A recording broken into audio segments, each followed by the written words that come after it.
subscribe my channel.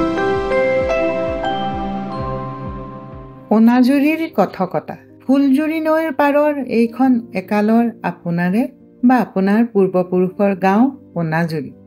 গাঁৱৰ পৰা চহৰলৈ ৰাস্তা হ'ল, সেইবাদেৰে শিক্ষা আৰু সংস্থাপনৰ অজুহাতত যিমান মানুহ চহৰলৈ ওলাই গুচি গ'ল, তাৰ বিপৰীতে সাধাৰণজনক বাট দেখুৱাব পৰা লোক চহৰৰ পৰা গাঁৱলৈ তেনেকৈ নাহিল। নানা খামখেয়ালিৰ বাবে অহা কেইজনো হয়তো অপাংক্তেয় হৈ ৰ'ল।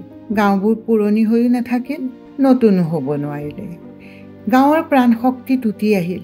গাঁৱৰ কাষেৰে বৈ যোৱা জান-জুৰি নৈবোৰে বৈ থকাৰ শক্তি হেৰুৱালে। সমাজে হেৰুৱালে সংস্কৃতি সভ্যতাৰ খুঁটি।